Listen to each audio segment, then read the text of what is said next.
என்னடா குட்டி பட்ட போன மாதிரி சுத்திட்டு இருக்க? உன் பொண்டாட்டி தனியா சினிமாக்கு போனா உங்க அப்பாவோட தானே போயிருக்கா? நீ வாய முடிவு சும்மாரு. இன்னைக்கு ரெண்டுல ஒன்னு முடிவு பண்ணிடுறேன். படத்துல பையன் அப்பங்கிட்ட எவ்வளவு மரியாதையா இருக்கான் பாத்தியா? ஆமா மாமா, புருஷன் பொண்டாட்டிக்குள்ள எவ்வளவு பாசமா இருக்காங்க. அதெல்லாம் படத்துலதான் பார்க்க முடியும். நான் ஒருத்த கூப்பிட்டு இருக்கேன். காலையில என்னடா என்ன எங்க போயிட்டு வரீங்க? சினிமாவுக்கு. யாருக்கிட்ட டிக்கெட் வாங்கிட்டு போனீங்க? சந்திரகிட்ட இருந்து. ஓஹோ, இது எத்தனை நாளா நடக்குது? 7 வாரம் முடிஞ்சு போச்சு. நாளையோட 50வது நாள். சினிமாவை பத்தி கேட்கல. சந்துரு கொடுத்த டிக்கெட்ல நீங்க எப்படி சினிமாக்கு போலாம்? ஏடா டிக்கெட்டையும் வச்சுக்கிட்டு செவரேரியா குதிப்பான். கேட் வழியா தான் போனோம். என்ன நக்கலா? அவன் தான் டிக்கெட் வாங்கி கொடுத்தானா? நீ கூட்டி போய் வந்திருக்கிய? சந்துருவுக்கு முக்கியமான வேலை இருக்குன்னா அதனாலதான் நான் கூட்டி போனேன். நீ எல்லாம் ஒரு அப்பனாயா? இதுல என்ன குழப்பம்? உனக்கு சினிமாக்கு போகணும்னு ஆசை இருந்தா அடுத்த பொண்டாட்டி தான் கூட்டு போணுமா? உனக்கு பொண்டாட்டி இல்ல? அவனுக்கு வயசாகி போச்சுடா, மூச்சு வாங்குறது முடியல. அதனாலதான்டா. அம்மாடி கல்பனா, என்ன மாமா? இத பாரு, நாளைக்கு நான் வர முடியாட்டாலும் பரவாயில்ல, அந்த இங்கிலீஷ் படத்துக்கு சந்திரோட கண்டிப்பா போ. எதை மிஸ் பண்ணாலும் அதை மிஸ் பண்ணாத. ஏன் இப்படி பிட்டு பிட்டா குழப்பிட்டு இருக்கியே? டோட்டலா உன் மனசுல என்னதான் நினைச்சிட்டு இருக்க? என் பொண்டாட்டி ஆளாளுக்கு ஷிஃப்ட் போட்டு கூட்டு போறீங்க, அவளை வந்துகிட்டு இருக்கா. இந்த வீட்டுல என்னதான் நடக்குது? என்ன நடக்கணுமோ அது நடக்கல, பாக்கி எல்லாம் நடக்குதுடா. ஆமா, கொலை ஒண்ணுதான் விழல. ஏன் விழல? படம் பார்க்கும்போது உன் பொண்டாட்டி பக்கத்துல இருக்கிறவங்க மேல உளுந்து சிரிச்சிருக்கிறா பாரு. இப்படியே சிரிச்சுக்கிட்டு இருந்தான்னு வச்சுக்க, நம்ம குடும்பத்தை பார்த்து இந்த ஊரே சிரிக்கும். மாமா, எனக்கு ஒரே கலப்பா இருக்கு. கலப்போட உன்ன கவனத்துக்கு வருது, எனக்கு தூக்கம் வருது. நானும் வரேன், நீ அப்புறம் வா. அம்மா, இந்த வீட்டுல நடக்கிற அநியாயத்தை பாத்தியா? நீயும் பொண்டாட்டி சந்தோஷமா இருந்தீங்கன்னா இப்படி எல்லாம் நடக்குமாப்பா? உன்ன போய் கேட்டேன் பாரு. ஏய் அடியே, ஏய், உனக்கு என்ன கொழுப்பு இருந்தா நீ சினிமாக்கு போயிட்டு வந்திருப்ப. இல்ல, அது பதிலா பேசுற. எப்ப வெளியில போலாம் லோலோன்னு அலையிற தாண்டி நீ. அன்னைக்கு அந்த சந்திர கூப்பிட்டானு பிக்னிக் வந்த ஆள் தான் நீ. ஏண்டி, குடும்ப பொம்பளை யாராவது பிக்னிக் போவாங்களா? அதை விடு. அவன் யாரு உன்னை அந்த புடவை கட்டிக்க இந்த புடவை கட்டிக்கன்னு சொல்றதுக்கு? என்னைக்காவது நான் உன்னை புடவை கட்டிக்கன்னு சொல்லியிருக்கிறேன்னா? வேற ஒண்ணும் இல்ல, நமக்கு புருஷங்காரன் தெரியலனா. நான் என்ன மாங்கா மாடி நான் பேசிட்டு இருக்கேன். அன்புடன் A1 சந்துரு. ஏண்டி, நான் பக்கத்துல இருக்கும் போதே அவன் கொடுத்த புக்க வச்சிருக்கிறேன்னா, நான் இங்க இல்லன்னா அத நான் என் வாயால சொல்ல. சிற்பி செல்லப்பா மரணம். ஐயோ அப்பா, போயிட்டாரே. அது என்னமா பண்றது? அநியாயமா அந்த புள்ள செத்து போயிட்டு, கல்யாணத்துக்காக ஏதாவது வாங்கலாம்னு மெட்ராஸுக்கு போற இடத்துல இப்படி ஆயிடுச்சு. என்னம்மா சிலைய காணோம்? என்னப்பா நீங்க அவரு செத்த சோகத்துல சிலை எங்க தூக்கி வச்சிருப்பீங்க? நான் என்னென்னமெல்லாமோ நினைச்சனே, அநியாயமா இப்படி போயிட்டாரு. கொடுத்து வச்சது அவ்வளவுதான். அப்பா, அப்பா, சிலை இங்கதான் இருக்கு. ஆமா, செல்லப்பா செத்த சோகத்துல இங்கதான் கொண்டாந்து வச்சிருப்பேன். இருக்கும். அப்பா இங்க வாங்க. என்ன? இந்த சிலைய செஞ்சதுக்கு அப்புறம் தானே அவர் செத்தாரு. ஆமா, ராசி இல்லாத இந்த சிலைய வேற எங்கயாவது தூக்கி எறிஞ்சிட்டா எங்க போட போறீங்க? கடல்ல தான். யார் பேசுனா? என்னது? அப்பா, அவரோட ஆவிதான் பேசுதுன்னு நினைக்கிறேன். அதனால இந்த சிலைய வேற எங்கேயும் தூக்கி எறிய வேண்டாம், இங்கேயே இருக்கட்டும். ரொம்ப ரொம்ப தேங்க்ஸ். செல்லப்பா, மறுபடியும் அவரோட ஆவிதான் பேசுது. செல்லப்பா, செல்லப்பா, நீ எங்க இருந்தாலும் நல்லா இருக்கணும், நல்லா இருக்கணும், நல்லா இருக்கணும். உங்கடா நீங்களும் உங்க கல்யாணமும். அப்பா இருங்க, அந்த பேப்பரை எடுத்துட்டு வந்துடுறேன். இதெல்லாம் போன மிஸ்டேக் சார். பண்ணதே நீதான், நான் கண்டுபிடிச்சேன். சார், எனக்கு ஒரு 1/2 நாள் லீவ். வர்றதே 1/2 நாள், இதுல லீவ் வேறயா? என்ன விஷயம்? எங்க பாட்டி இறந்துட்டாங்க. பாட்டி செத்து போட்டா லீவ் போட்ட மறுபடியுமா? என் தாத்தாவுக்கு 2 பொண்டாட்டி. போய் தொலை, மட்டமான குடும்பம். சார், உன் பாட்டியும் போயிட்டாங்களா? வயிற்று வலிக்கு லீவ் வேணும். வயிறு இங்க இருக்கு. எங்க இருக்குன்றது முக்கியம் இல்ல சார், வலிக்குதே. லீவ் கொடுக்கலன்னா பாத்ரூம்ல போய் 4 பேரை உட்காந்துக்குவேன். போய் தொலை.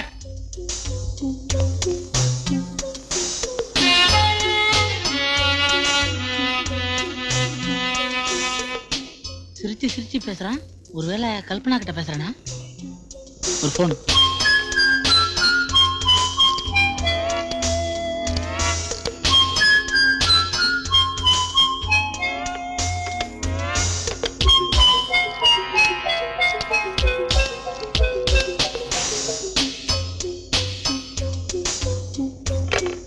இருக்கு. ஒரே ஒரு முத்தம் கொடுத்தாதான் போன வைப்பேன். எத்தனை முத்தம் கொடுக்கறதா? இது என்ன கணக்கு? நான் வீட்டுக்கு வரதா? ஐயோ, அவர் ஆபீஸ்ல இருந்து வர டைம் ஆயிடுச்சு.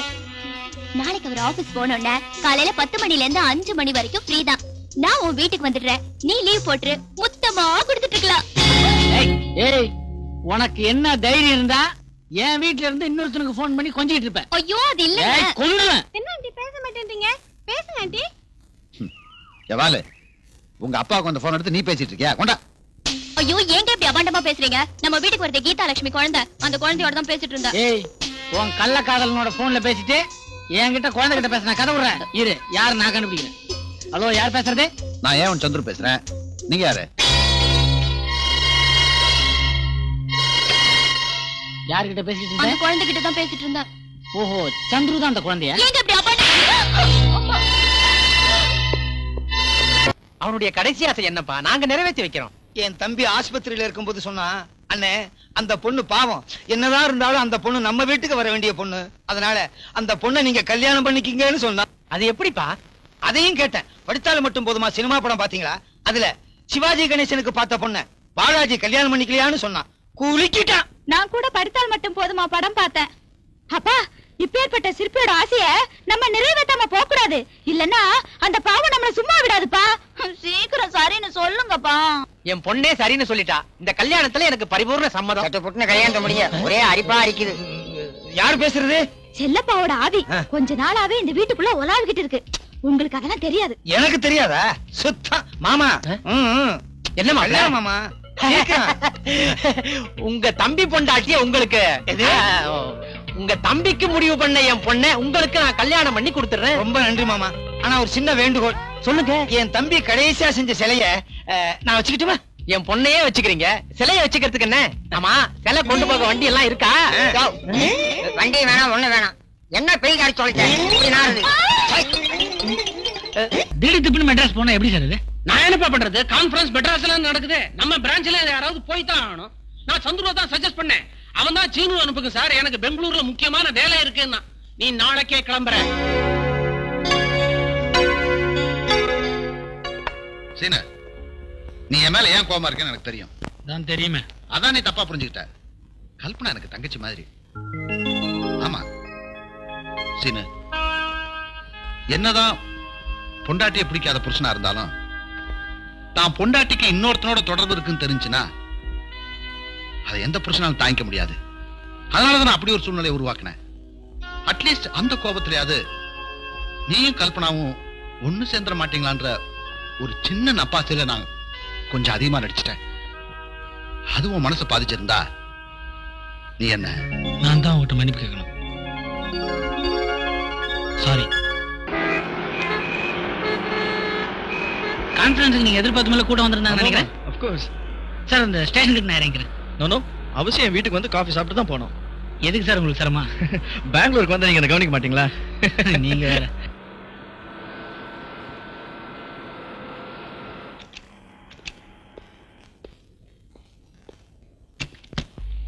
உள்ள வாங்க, ப்ளீஸ் கம்.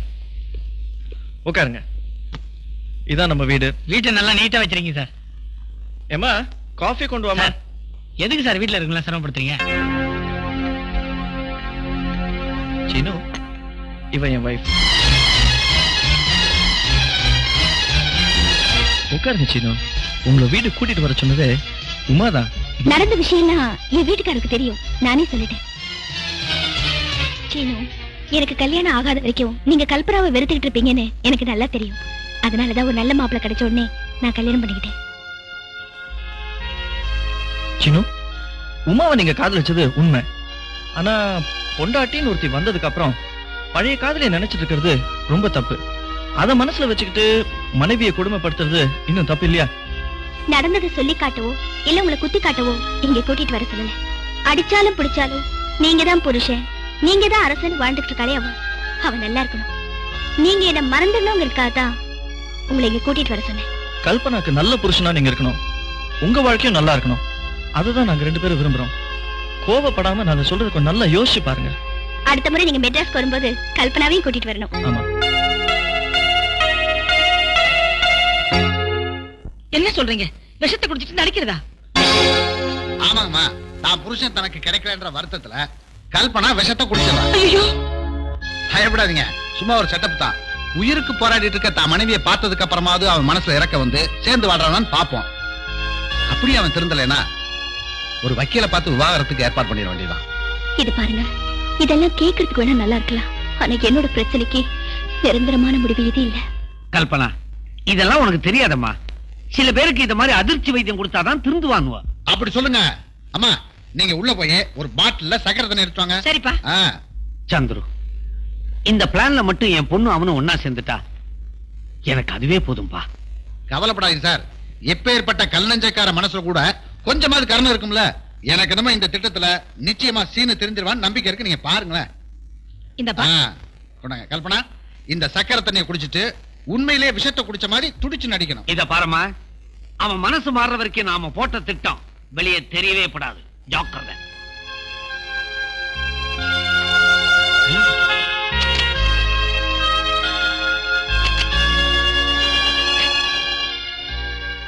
உமாவை நினைச்சிட்டு இருக்கிற அவரோட மனசு என் பக்கம் திரும்பணும்னு நினைக்கிறது எவ்வளவு பைத்தியக்காரத்தனம். ஆரம்பத்துல இருந்தே நான் செத்து போனாதான் நிம்மதின்னு அவரே பல தடவை சொல்லியிருக்காரு. புருஷை எதிர்பார்க்கிற நிம்மதியை கொடுக்கறதுதான் ஒரு நல்ல மனைவியோட கடமை. அதனால அவங்க கொடுத்த பொய்யான விஷத்தை நான் ஏன் குடிக்கணும்? உண்மையான விஷத்தையே குடிக்கிறேன். அப்பதான் அவருக்கும் நிம்மதி, எனக்கும் நிம்மதி.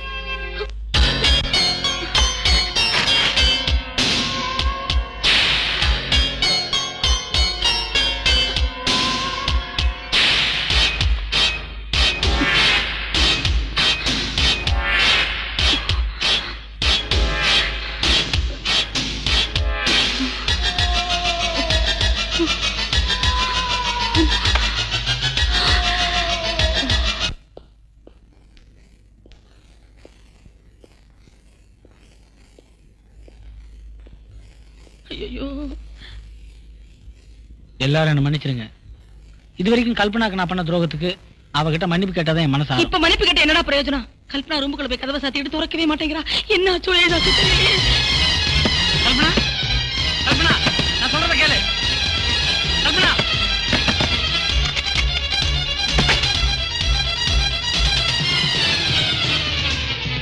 கல்பனா, கல்பனா, கல்பனா, நான் தான் வந்திருக்கேன். கண்ணை திறந்து பாருமா. யாரும் வந்திருக்கேன் பாருமா. கண்ணை திறந்து பாருமா. கல்பனா, என்ன மன்னிச்சிருமா. என்ன மன்னிச்சு ஒரு வார்த்தை சொல்லுமா. கல்பனா, கல்பனா, கல்பனா, உன்னை திட்டின போதும் அடிச்ச போதும் பொறுமையா இருந்தியம்மா. இப்ப நான் திரும்பி வந்திருக்கேன். இந்த நேரத்துல இப்படி அவசரப்பட்டியம்மா. கல்பனா, ஐயோ. ஆஹா, கல்பனா என்ன பிரமாமா நடிக்கிறாங்க பாத்தீங்களா? ஏன் பொண்ணு? கல்பனா, இனிமே என் வாழ்க்கையில உன்னை தவிர வேற எந்த பொண்ணு கேடு இல்ல. இது உன் மேல சத்தியம். என்ன நம்புமா. எனக்கு இப்ப ரொம்ப சந்தோஷமா இருக்குங்க. சாக போற நேரத்திலயாவது என்ன உங்க மடியில வச்சுக்கிட்டு உங்க மனைவி ஏத்துட்டீங்களே, அது எனக்கு போதுங்க. இந்த ஒரு சந்தோஷத்துக்காகத்தான் நான் இவ்வளவு நாள் காத்துட்டு இருந்தேன். என்னை காப்பாத்துறதுக்கு முயற்சி பண்ணாதீங்க. என்ன எல்லாம் முடிஞ்சு போச்சு. இப்ப வந்து பழம்பு என்ன பிரயோஜனம்? கொஞ்ச நேரத்துக்கு முன்னாடி வந்திருந்தா கல்பனாவை காப்பாத்திருக்கலாம். மாப்பிள்ள, என்னைக்காவது உங்க மனசு மாறும்னு இத்தனை நாள் பொறுமையா இருந்தா இப்ப உங்க ஆசைப்படி நடந்துடுச்சு இல்ல?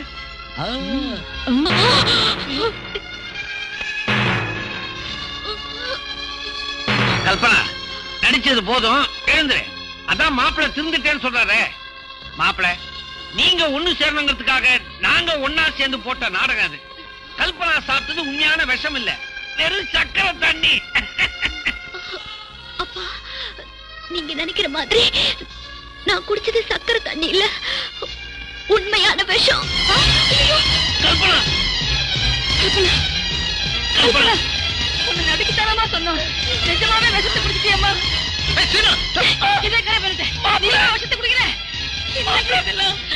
என்னங்க நீங்க பேசிட்டே இருக்கீங்க? ஹாஸ்பிடல்ல தூக்குங்க. கல்பனா, பொழைச்சா ரெண்டு பேரும் ஒண்ணா பொழைப்போம். இல்ல சாவலியாவது ஒண்ணு தருவோம். சீக்கிரமா.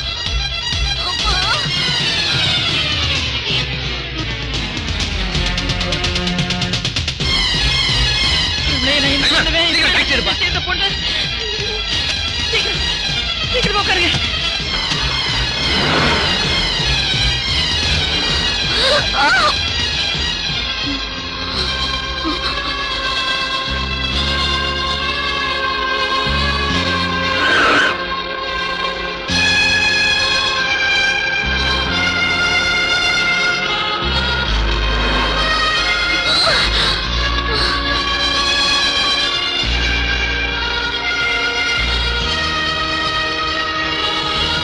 டிரைவர் ஆஸ்பத்திரி சீக்கிரமா பாப்பா. பொறுமையா இருங்க சார், பத்திரமா நானே கூப்பிட்டு போறேன்.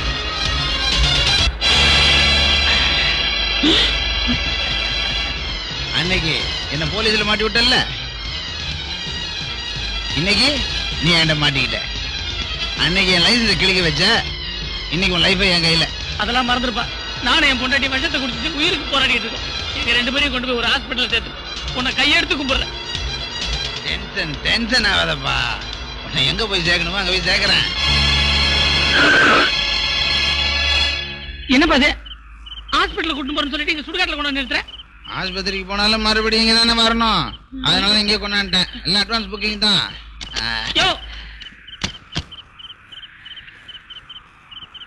எட்ராகையா எப்பயுமே இது முதல் அடியா இருக்கணும். எங்க உன காணாதோ?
டாக்டர் சொல்லுங்க, எப்படி இருக்காங்க?